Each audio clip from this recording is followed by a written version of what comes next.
സ്റ്റേഷനിൽ നിൽക്കുമ്പോൾ நினச்ச வண்டி கறியா நம்ம நினச்ச இடத்துக்கு போக முடியாது. ஆனால் அதுக்கு ஒரு ட்ரெயின் வரும், அதுக்கு ஒரு நேரம் இருக்குது. அப்போ தான் அந்த இடத்துக்கு நம்ம போக முடியும்.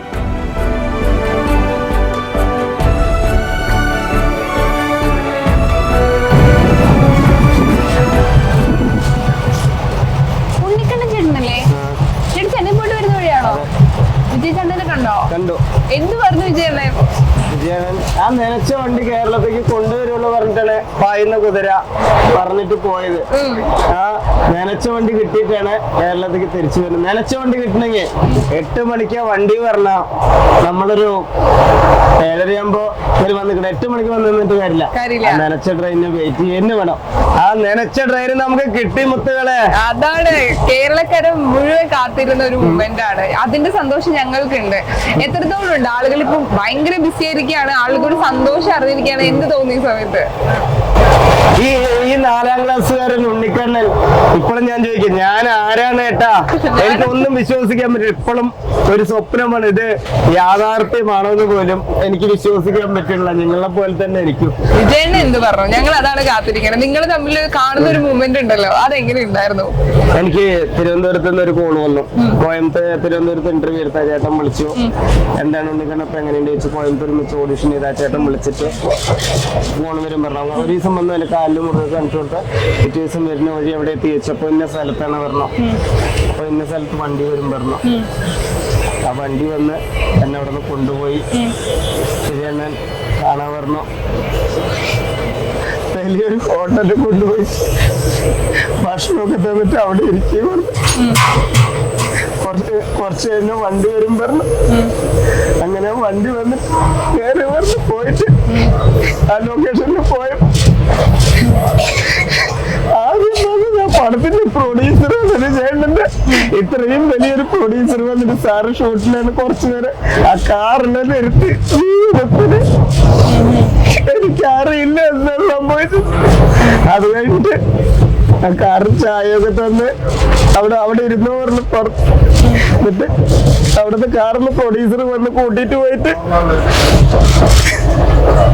അങ്ങനെ പ്രൊഡ്യൂസർ കൂട്ടിട്ട് പോയിട്ട് ഇങ്ങനെ ഷൂട്ടിംഗ് സ്ഥലത്ത് കൊണ്ടുപോയി പ്രാർത്ഥിച്ച് കുറെ ക്രൗഡ് നിൽക്കുന്നുണ്ട്. വിജയേട്ടനെ നോക്കുമ്പോ അവിടുത്തെ പാന്റ് ഷർട്ടിട്ട് ഒരാള് വന്നു തൊഴിലിൽ കൈയിട്ടിട്ട് എന്തിനാ കറിയിട്ട് തമ്പി വന്നിട്ടുണ്ട്.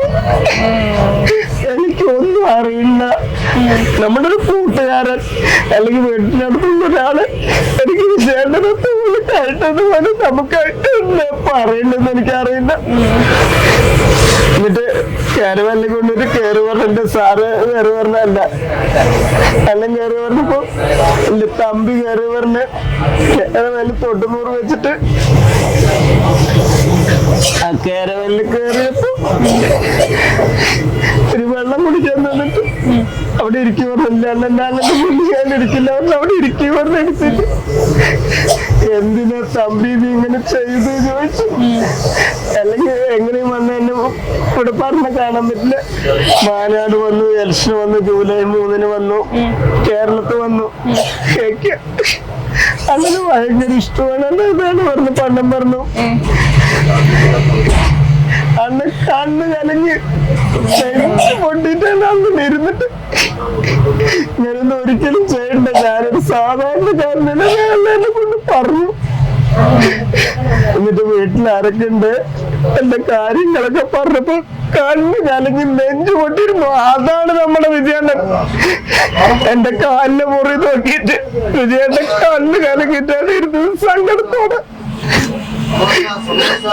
അത്രയും സന്തോഷമുള്ള ഒരു മൊമെന്റ്, കാരണം ഒരുപാട് പേര് ആഗ്രഹിക്കുന്ന ഒരു കാര്യം കൂടിയാണ് ഇങ്ങനെ കാണുന്നത്. 10 മിനിറ്റോളം ഇരുന്ന് എന്തിനു കണ്ടിട്ടില്ല നീ എന്താ ചെയ്യുന്ന, വീട്ടിൽ ആരൊക്കെ ഉണ്ടെന്ന് ചോദിച്ചു. അപ്പൊ ഞാൻ പറഞ്ഞു എന്റെ വിജയണ്ണ കേരളത്തിൽ ഇറങ്ങുമ്പോ കുറച്ച് പൈസയും കൊണ്ട് ഞാൻ വന്ന് പരസ്യം ചെയ്തിട്ട് പിന്നെ ഞാൻ വരുമ്പോ കേരളത്തും തമിഴ്നാടും ഉള്ള വിജയണ്ണന്റെ ഫാൻസ് പാർട്ടിയിലുള്ളവര് എല്ലാവരും തന്നെ ആ ഭക്ഷണവും വെള്ളവും തന്നെ എനർജി പവറിനെ ഞാൻ ഇവിടെ ഇരിക്കുന്ന വിജയാണ് ഇങ്ങനെ കൈ വെച്ച് കണ്ണു കലങ്ങി നെഞ്ചും പൊട്ടിട്ടാണ് വിജയാണ് ഇരുന്നത്. ഇത് ഈ വേൾഡിന് ഒരാൾക്കും കിട്ടിയിട്ടില്ല. അത് ഈ 4ാം ക്ലാസ്സുകാരൻ ചോറിനൊലിക്കുന്ന ഓലപ്പേരയിലിരുന്ന് ചുമരും ചാരി ഇരുന്ന ഈ ഉണ്ണിക്കണ്ണൻ.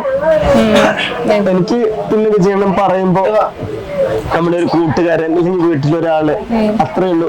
ഒരു രക്തബന്ധം പോലും ചെയ്യാത്ത പോലെ എനിക്ക്. എന്നിട്ട് പറഞ്ഞു, தம்பி நீ மேல இப்படி ஒன்னும் பண்ணிடாத, அன்பு அழகு அன்பு பாசம் இப்படி எல்லாம் பண்ணாத, எனக்கு அது ரொம்ப வேதனையா இருக்கு പറഞ്ഞിട്ട് വിജയണ്ണൻ എന്നെ കൈ ഇങ്ങനെ പിടിച്ചു. അത്രയൊരു മൂമെന്റ് ആഗ്രഹിച്ചാണ് ഇവിടുന്ന് നടത്തം ചെന്നൈയിലേക്കുള്ള നടത്തം ആരംഭിച്ചപ്പോ ഇത് പ്രതീക്ഷിച്ചിട്ടുണ്ടാവില്ല. കാരണം എന്തായാലും എനിക്കറിയാം നമ്മള് ആ നനച്ച വണ്ടി അത് നമുക്കുള്ളതാണ് ആ വിജയത്തിന്. പിന്നെ നേർവഴി കൂടെ പോകുമ്പോ നേർവഴി കുറുക്കു വഴി കൂടെ പോകരുത്. അതാണ് ഞങ്ങളെ കാത്തിരിക്കുന്ന ഒരു ഇതുണ്ടായിരുന്നു, നിങ്ങൾ ഒരുമിച്ചുള്ള ഒരു ഫോട്ടോ കാണാൻ വേണ്ടി. ഇപ്പൊ കുറെ എഡിറ്റഡ് ഫോട്ടോസ് ഒക്കെ വന്നു, പക്ഷെ കുറെ കമന്റ്സ് ചെയ്യുന്നത് ഫേക്ക് ആണ്, ഫോട്ടോ എടുത്തിട്ടുണ്ടാവില്ല എന്നൊക്കെ പലരും പല അഭിപ്രായം പറയുന്നുണ്ട്. ഞങ്ങൾ കാത്തിരിക്കുന്ന ഫോട്ടോയാ. എന്റെ ഫോട്ടോ ഇത്ര വൈകണേ കാണാൻ വേണ്ടി? ഫോട്ടോ കോസ്റ്റ്യൂമിലായതുകൊണ്ടാണ്. എന്നിട്ട് അങ്ങനെ കുറെ സംസാരിച്ച് വിജയണ്ണൻ കണ്ണൊക്കെ തുടച്ച് സങ്കടപ്പെട്ടിരുന്നിട്ട് അങ്ങനെ സംസാരിച്ച് ഞാൻ പറഞ്ഞു, വിജയണ്ണ ഈ മുടിയും താടിയും വളർത്തിയത് വിജയണ്ണന് വേണ്ടിയിട്ടാണ്. അപ്പൊ എനിക്ക് സിനിമയിൽ അഭിനയിക്കണം. ഡയലോഗ് ഒന്നും വേണ്ട വിജയണ്ണ, ആ സ്ക്രീനിന്റെ പുറകിൽ നിൽക്കാനുള്ളതാണ് എന്ന് പറഞ്ഞപ്പോ അവിടെ ഇങ്ങനെ വിജയണ്ണ ഇങ്ങനെ നോക്കിയിട്ട് ഡയറക്ടർക്ക് സ്വല്ല പറയാൻ പറഞ്ഞു, ഡയലോഗ് ഒന്നും വേണ്ട, കുമ്പിളാണെങ്കിൽ കുഴപ്പമില്ല, കുമ്പിള് പറഞ്ഞ തിരക്കാണെങ്കിൽ കുഴപ്പമില്ല. അങ്ങനെ കാരവാൻ ഇറങ്ങിയാണ് തോളിൽ കയറ്റിട്ട കാരവാനില്. എന്നിട്ട് സംസാരിച്ച് തോളിൽ കയറ്റുന്ന കാര്യങ്ങളൊക്കെ പറഞ്ഞ് എന്റെ കൈ ഇങ്ങനെ കാണിച്ചപ്പോ വിജയ് സാർ ആ നിമിഷത്ത് കൈ ഇങ്ങനെ അതിനൊക്കെ വീഡിയോ ഷൂട്ട് ചെയ്ത് വെച്ചിട്ടുണ്ടാവും അല്ലേ? എന്തായാലും ഞങ്ങൾ വെയിറ്റ് ചെയ്യുന്ന സിനിമ റിലീസായി ഞങ്ങൾക്ക് അത് കാണാൻ വേണ്ടിയിട്ട്. കാരണം ഒരുപാട് പേര് അത് കാണാൻ വേണ്ടിയിട്ട് ആഗ്രഹിക്കുന്നുണ്ട്. കാരണം ഇമോഷണലി ഭയങ്കരമായിട്ട് വിഷമം തോന്നിയൊരു നിമിഷമായിരിക്കും, സന്തോഷം കൊണ്ടല്ലേ. ഒരിക്കലും ആ ക്രൗഡിൽ വിജയ് സാറിന് നമ്മൾ ഇങ്ങനെ നോക്കുമ്പോ ആ ക്രൗഡിന് പാന്റ് ഷർട്ട് ഇട്ട് ഒരാളെങ്ങനെ വരുന്നു, ആ തോളിൽ കൈയിടുന്നു. എനിക്ക് അപ്പോഴും നമ്മുടെ ഒരു കൂട്ടുകാരൻ, അതാണ് നമ്മുടെ ഇളയ തലവതി വിജയണ്ണൻ എന്ന് പറയും. ലോകമെമ്പാടുള്ള നമ്മൾ ഇഷ്ടപ്പെടും നമ്മുടെ വിജയണ്ണൻ മുത്ത് തന്നെയാണ്. എല്ലാവരിനെ പോലെ മുത്താണ്. ആ മുത്ത് എനിക്ക് വേണ്ട എല്ലാ കാര്യങ്ങളും, ആപ്പിള്, ബിസ്ക്കറ്റ്, ജ്യൂസ്, തമ്പിക്ക് എല്ലാ കാര്യവും ചെയ്യണം പറഞ്ഞ്. എനിക്കൊന്ന് നിങ്ങളെ ഒരുമിച്ച് ഒരു സിനിമ കൂടി ഞങ്ങൾക്ക് കാണാൻ വേണ്ടി ഭാഗ്യം ഉണ്ടാവും. കാരണം വിജയണ്ണനോടാണ് നേരിട്ട് പറഞ്ഞത്, തീർച്ചയായിട്ടും നമുക്ക് രണ്ടുപേരും ഒരുമിച്ചുള്ള ഒരു സിനിമ കാണാൻ ഭാഗ്യം ഉണ്ടാവും അല്ലേ?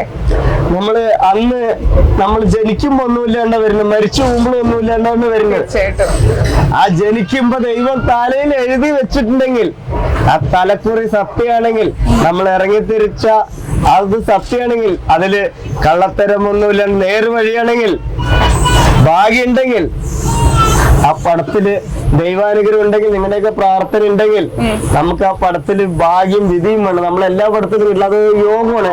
അതുണ്ടെങ്കിൽ ആ നനച്ച വണ്ടി ഇനിയും സംഭവിക്കും. അത് സത്യമാണ്. ഒന്നുപോലെയാണ് എന്നെ ഒരു അനിയനെ പോലെ ചേർത്ത് പിടിച്ച് എന്റെ എല്ലാ കാര്യങ്ങളും എന്റെ ഒരു അനിയനെ പോലെ ആർക്കും കിട്ടാത്തൊരു ഭാഗ്യം ഈ വേൾഡിൽ ആർക്കും കിട്ടാത്ത പോലെ കിട്ടിയിട്ടില്ല, കിട്ടൂല. അങ്ങനെ തമിഴ്നാടും കേരളവും എന്നെ ഒരു മോനെ പോലെ, പിന്നെ എന്നെ സഹായിച്ച ആരോമി ബേക്കറി, കുറെ ബേക്കറി ഉണ്ട്. അവര് പിന്നെ മൂന്നാല് ഇക്കന്മാര്, അവരൊക്കെ ഉള്ളത്. പേര് പെട്ടെന്ന് കിട്ടുന്നില്ല, അതാണ്. പിന്നെ അൽഫോൺസ് അണ്ണൻ, വിജയണ്ണന്റെ പാർട്ടി, പേട്ടമണിയേട്ട, അങ്ങനെ നിരവധി ആളുകൾ റൂം എടുത്ത് തന്നിട്ട് കാല് വയ്യാതിരിക്കുമ്പോഴേക്കും സാർ എങ്ങനെയെന്ന് പറഞ്ഞിട്ട് വിളിച്ചപ്പോ അൽഫോൺസ് ഒരു 10 മിനിറ്റ് വെച്ച് പറഞ്ഞ ഇന്ന സ്ഥലത്ത് റൂമുണ്ട്, നീ അങ്ങോട്ട് പൊക്കോ. അങ്ങനെ വിജയണ്ണന്റെ പാർട്ടി, ഫാൻസും എല്ലാവരും നമ്മൾ സഹായിച്ചു. കൊണ്ടുപോയി കുറച്ച് പൈസ ചെലവായുള്ളൂ, അത് ദൈവാനുഗ്രഹമാണ്. അങ്ങനെ ഭക്ഷണമായിട്ടും എല്ലാം തന്നു. എന്നെ ഒരു അനിയനെ പോലെ, ഏട്ടനെ പോലെ, മക്കളെ പോലെ നല്ല ഭക്ഷണം ഉണ്ടാക്കി തന്ന അമ്മമാരുണ്ട്, അനിയന്മാരുണ്ട്, ഏട്ടന്മാരുണ്ട്. ഉണ്ണിക്കണ്ണൻ സെലിബ്രിറ്റി അല്ല, ഫാൻസും അല്ല, എന്റെ അനിയന്മാരും ഏട്ടന്മാരും എനിക്ക്.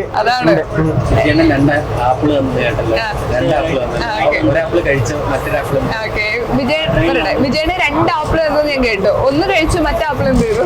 ആപ്പിളൊക്കെ എന്റെ കയ്യിലുണ്ട്, ആ ബിസ്ക്കറ്റിന്റെ കവറും എല്ലാം എന്റെ കയ്യിലുണ്ട്, സൂക്ഷിച്ചു വെച്ചിരിക്കുകയാണ്. അതൊരു ഓർമ്മയായിട്ട് വെക്കും അല്ലേ? അല്ല, ആപ്പിള് കേടുവരും. ആപ്പിള് വീട്ടിൽ പോയിട്ട് എല്ലാവരും, എന്റെ വീട്ടിലെല്ലാവരും കൂടെ ഇരുന്ന് കഴിക്കും. കോടികളോ ലക്ഷങ്ങളോ സമ്പാദിച്ചിട്ട് ഉണ്ടാക്കിയിട്ട് എന്ത് കാര്യം? മരിച്ചു പോകുമ്പോ ആരും ഒന്നും കൊണ്ടുപോകണില്ല.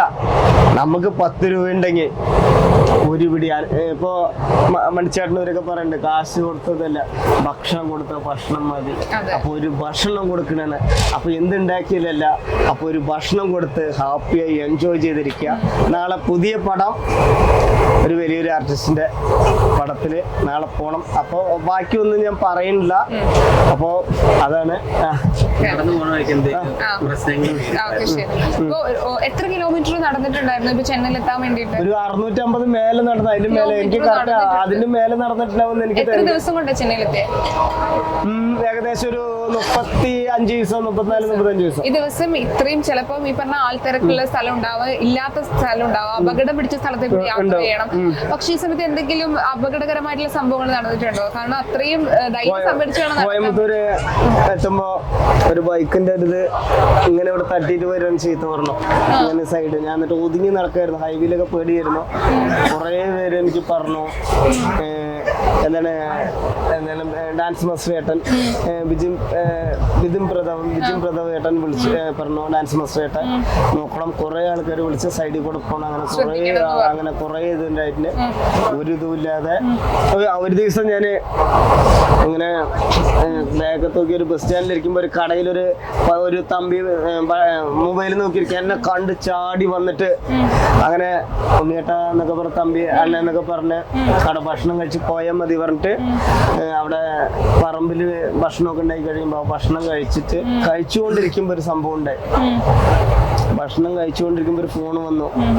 ഭക്ഷണം കഴിച്ചിട്ട് കൈ കഴുകിട്ട് ഓടുകയാണ്. അപ്പൊ ഞാൻ എന്താ ചോദിച്ചപ്പോ അവിടെ തൊട്ടപ്പുറത്തൊരു ആക്സിഡന്റ് ആയിട്ട് ആ ഡ്രൈവർ ഓടുകയാണ്. അപ്പൊ അങ്ങനെ ഹൈവേ പോകുമ്പോ അത്ര ഇതാണ്. ഞാൻ സൈഡിൽ കൂടെ ഒരിക്കൽ സൈഡിൽ കൂടെ പോകുമ്പോ 2 വണ്ടി ഇങ്ങനെ വരും. ഞാനൊരു പാലത്തിന്റെ ഇവിടെ വിറച്ച് കാറ്റത്ത് ഇങ്ങനെ വിറച്ച് നിൽക്കണം. പിന്നെ ചില വണ്ടിയൊക്കെ ഒന്ന് ബാക്ക് ആക്കും. അങ്ങനെയൊക്കെ ഉണ്ടായിട്ടുണ്ട്. അങ്ങനെ ഉണ്ടല്ലേ? ഇത്രയും ഒരുപാട് ചീത്തവിളികളും കളിയാക്കലൊക്കെ കേട്ടിട്ടും അവസാനം ആഗ്രഹിച്ച കാര്യം അച്ചീവ് ചെയ്താതിരിക്കണം. അതിന്റെ ഒരു പ്രൗഡ് മൊമെന്റ് ഉണ്ടല്ലോ. കാരണം അത് പറയാതിരിക്കാൻ പറ്റില്ല. ഇത്രയധികം കളിയാക്കൽ കേട്ടിട്ടും അതൊന്നും മൈൻഡ് ചെയ്യാതെ ഞാൻ നടന്നു തന്നെ വിജയണ്ണനെ കാണും എന്ന തീരുമാനത്തിൽ പിന്നെ എന്തായിരുന്നു? അത് നമ്മുടെ ആഗ്രഹമാണ്. നമ്മള് ഇറങ്ങി തിരിച്ച നേർവഴി കൂടെ പോയാൽ ആ നേർവഴി കിട്ടും. കുറുക്ക് വഴി അല്ലാതെ അത് കിട്ടും. പിന്നെ വീട്ടിൽ നിന്ന് അന്ന് ഞാൻ ജനുവരി 1 ഇറങ്ങുമ്പോൾ എവിടെ നിൽക്കും, എവിടെ കിടക്കും ഒന്നും അറിയില്ല. പമ്പുകളില് ഈ ഉണ്ണിക്കണ്ണൻ ഈ മങ്ങരണ്ടാമ 4ാം ക്ലാസ്സുകാരൻ ചോറുന്നൊലിക്കണ ഓലപ്പേര് ഇന്നിങ്ങനെ നടന്നു വരുമ്പോ അവിടെ നിന്ന് വരുന്ന വഴി തൊട്ട് മലയാളികൾ വാളയാറ് വരെ പോണ വഴിക്ക് ഓരോ വിളിയും മലയാളികൾ വന്ന് ഭക്ഷണം തന്ന് ഓരോന്ന് തന്ന് പോണ വഴിയിൽ പോലീസുകാർ നിരീക്ഷിക്കണ പോലെ KL ആയിരിക്കാം, TN ആയിരിക്കാം, വേറെ രജിസ്ട്രേഷൻ വണ്ടി ആയിരിക്കാം. ഉണ്ണിക്കണ്ണാന്നൊരു വിളി. ചായ വാങ്ങി തന്നു, ഭക്ഷണം വാങ്ങി തന്നു. നിരവധി നമ്മുടെ ഏട്ടന്മാരും അനിയന്മാരും കേരളം തൊട്ട് തമിഴ്നാട് വരെ ചേർത്ത് പിടിച്ചിട്ടാണ്. വേൾഡിൽ ആർക്കും കിട്ടിയിട്ടില്ല. തീർച്ചയായിട്ടും വിജയനെ തോളിലൊക്കെ കൈ പിടിച്ചു എന്ന് പറഞ്ഞു, കെട്ടിപ്പിടിച്ചു. ഏറ്റവും നമുക്ക് ആഗ്രഹം കൊണ്ട് ഒരു ഉമ്മ കൊടുക്കുക, ഒരു കെട്ടിപ്പിടിക്കാൻ. അത് ഉമ്മ കൊടുക്കുക പറഞ്ഞാ നമുക്ക് പെട്ടെന്ന് ആ സമയത്തൊരു നമുക്ക് ഹഗ് ചെയ്തു. എന്നെ അങ്ങോട്ട് ചേർത്തി പിടിച്ചു വിജയണ്ണൻ. അപ്പൊ ഞാനും ചേർത്ത് പിടിച്ചു. ശരിക്കും ഇത്രയും പാവാണോ ഉണ്ണിക്കണ്ണൻ? പെട്ടെന്ന് കരച്ചിൽ വരുന്ന അത്ര സന്തോഷം കൊണ്ടായിരിക്കില്ലേ ഇമോഷണൽ ആവുന്നത്? ഇതാണ് ഉണ്ണിക്കണ്ണൻ. നമ്മള് ഇപ്പൊ വേറെ ഒന്നും അങ്ങനെ ആകാൻ പാടില്ല. ഇതിന്റെ ഇടയിൽ വേറെ സംഭവങ്ങൾ ഉണ്ടായിട്ട് എനിക്ക് കുറച്ചുകൂടെ പറയണ്ട്. 1 മിനിറ്റ് വെള്ളം കുടിക്കട്ടെ. ശരി.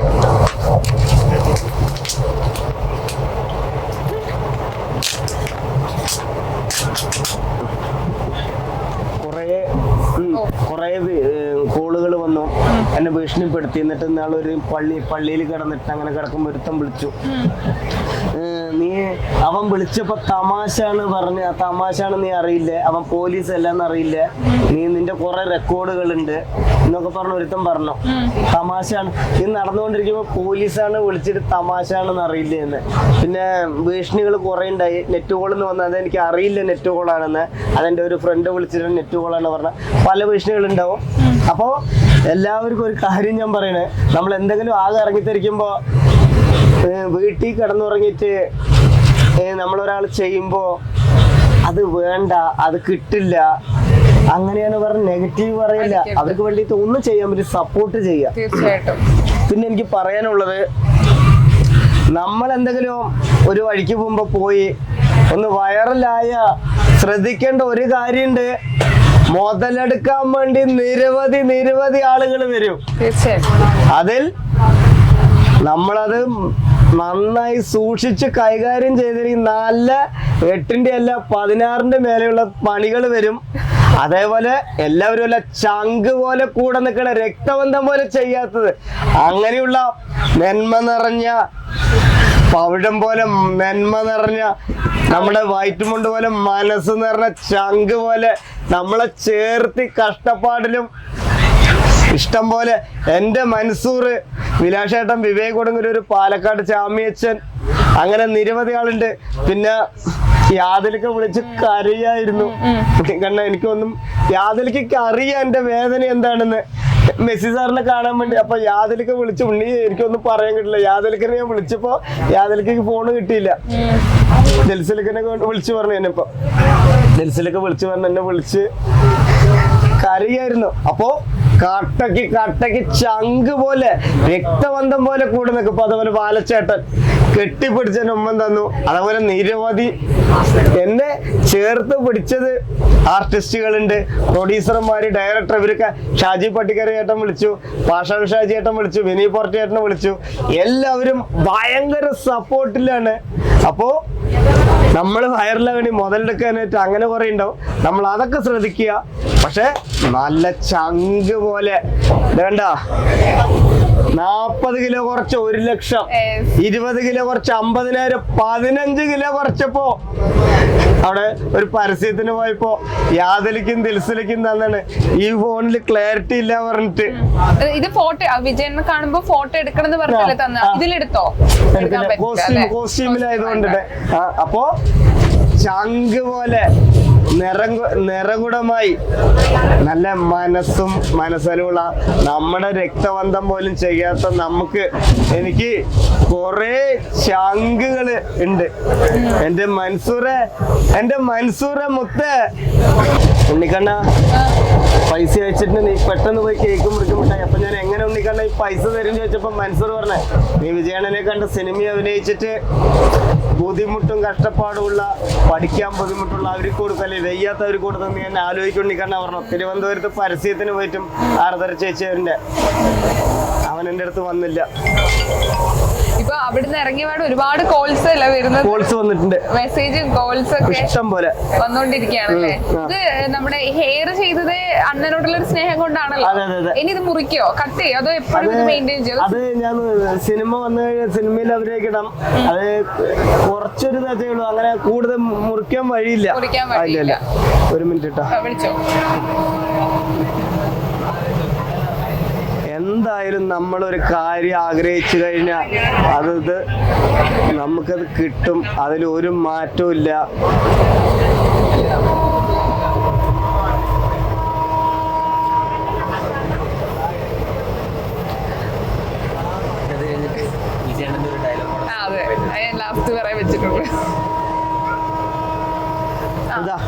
ഇതാണ് എന്റെ മൻസൂർ. മൻസൂറ് ഉമ്മ വിളിച്ചിട്ട് കിട്ടിയില്ല. എന്റെ ചങ്ക് ഇവിടെ എന്താണ്, നമ്മുടെ ഗോട്ട് പടം ഇറങ്ങിയപ്പോ വനിതാ വിനിതയിൽ കേക്ക് വാങ്ങാനും മുട്ടായി വാങ്ങാനും പൈസ തന്നു. ഒരു ഇന്റർവ്യൂ കഴിഞ്ഞ് വീട്ടില് പൈസ ഇല്ലാതെ ഇരിക്കുമ്പോ ചെന്നൈ പോയി. അപ്പൊ മൻസൂർ വിളിച്ചു, ഉണ്ണി എന്താ ഉണ്ണി സങ്കടപ്പെട്ടിരിക്കുന്നു? ഓരോ സങ്കടത്തും കണ്ണുനീരിലും വിളിച്ചിട്ട് ഉണങ്ങിയ കൊമ്പായിരുന്നു ഉണ്ണിക്കണ്ണൻ. വെള്ളം തെളിച്ച് എന്റെ കൂടെ കട്ടയ്ക്ക് ചളിക്കുഴി നിൽക്കുമ്പോ നമ്മള് കേറി വരുമ്പോ കുറെ ചങ്കുകൾ ഉണ്ടാവും, രക്ഷപ്പെട്ട് വരുന്നില്ല. ഈ ചങ്ക് എനിക്കൊരു തിരുവനന്തപുരത്ത് പരസ്യത്തിന് പോയപ്പോ ആവരണം വന്നില്ല. അപ്പോ ചേർത്ത് പിടിക്കാൻ എന്റെ മൻസൂർ അന്നും തിരുവനന്തപുരത്ത് അവിടെ വന്നില്ല, എന്റെ റൂമിലേക്ക് വന്നില്ല. വീട്ടില് സങ്കടപ്പെട്ടിരിക്കുമ്പോ എനിക്ക് പൈസ അയച്ചിട്ടുണ്ട്. അവനും ബുദ്ധിമുട്ടിലാണ്. ചെന്നൈ പോയി കേക്ക് മുറിക്കണം പറഞ്ഞ പൈസ തന്നു. ഞാൻ പൈസ കൊടുത്തിട്ട് പോലും വാങ്ങി. അപ്പൊ എങ്ങനെ ഞാൻ പൈസ തരും ചോദിച്ചപ്പോ അവൻ പറഞ്ഞു, നീ വിജയണ്ണനെയൊക്കെ കണ്ട് സിനിമ അഭിനയിച്ചിട്ട് വരുമ്പോ എന്നിട്ട് പൈസ കിട്ടുമ്പോ ഇത് വയ്യാത്ത അസുഖമുള്ളവർക്ക് ഈ പൈസ കൊടുത്ത് പഠിക്കാൻ ബുദ്ധിമുട്ടുള്ളവർക്ക് കൊടുക്കുക. ഇതിങ്ങനെ ആരും പറയില്ല. എന്റെ മൻസൂറെ നമുക്ക് നനച്ച വണ്ടി കിട്ടിമുത്തേ ഉമ്മ മൻസൂറ്. ഇനി എന്താ ആഗ്രഹം? ഇപ്പൊ ഒരു ആഗ്രഹം, വലിയൊരു ആഗ്രഹം സാധിച്ചു. ഇനി ആഗ്രഹം, ഒരു വലിയ ആഗ്രഹം ഉണ്ടെങ്കിൽ അത് എന്താണ്? സാധിക്കണം ആഗ്രഹമുള്ള ഒരു ആഗ്രഹം. ഇനി ആഗ്രഹം സിനിമയിൽ അഭിനയിക്കുക, പിന്നെ വീട് നന്നായി നോക്കുക, ഇതൊക്കെയാണ്. പിന്നെ ബിഗ് ബോസിലേക്ക് ഒരു ആഗ്രഹമുണ്ട്. അത് നടക്കുമെന്നൊന്നും അറിയില്ല, നമ്മള് സാധാരണക്കാരനല്ലേ. നമുക്ക് കാത്തിരിക്കുക ഈ വർഷം ഉണ്ടാവുമെന്നല്ലേ. ഇനി എന്റെ ആഗ്രഹം അടുത്ത വിജയണ്ണന്റെ കൂടെ അഭിനയിക്കുക, സിനിമയിൽ അഭിനയിക്കുക. പിന്നുള്ള ഒരു ചെറിയൊരു ആഗ്രഹം, അത് നമ്മള് 4ാം ക്ലാസ്സുകാരനല്ലേ, എനിക്കത് നടക്കുമെന്ന് അറിയില്ല. ബിഗ് ബോസ് ആണോ? ആദ്യം സിനിമ, പിന്നെ എന്റെ വീട് നോക്കണം, അതാണ് ആഗ്രഹം. പിന്നെ വിജയണ്ണന്റെ കൂടെ, പിന്നെ ലാസ്റ്റ് ഒരു ആഗ്രഹം കൊണ്ട് ചെറിയൊരു ആഗ്രഹം, അത് നടക്കുമെന്നൊന്നും അറിയില്ല. ബിഗ് ബോസ് അതെന്തായാലും നടക്കും. നമ്മളും കാത്തിരിക്കുകയാണ് ബിഗ് ബോസിൽ പോയിട്ട് കപ്പ് കൊണ്ടുവരുന്നതാണ്. അണ്ണന്റെ ഒരു നല്ലൊരു ഡയലോഗ് പറയാം ഞങ്ങള് പ്രേക്ഷകർക്ക് വേണ്ടിട്ട്, ഒരു പഞ്ച് ഡയലോഗ്. അണ്ണനൊക്കെ കണ്ടുവരുന്നതല്ലേ. ഈസിയാ ജയിക്കുന്നത് വെற்றிയല്ല, எது ஜெயிக்க முடியாத முயற்சி பண்ணணும். அவங்களாகணும் பெங்களாகணும் வர்ற அதுக்கு அவங்களே இருக்குல்ல. நீங்களா இந்த உலகத்தை அது பண்ணி போயிட்டே இரு. உனக்கு പോലീസുകാരൻ பார்த்தா അത് വേറെ വേട്ടക്കാരൻ. അങ്ങനെ നനച്ച വണ്ടി കയറി നനച്ചെടുത്ത പോകാൻ முடியாது. அதுக்கா கொஞ்ச நேரம் பிளாட்ஃபார்மிൽ നിൽക്കണം.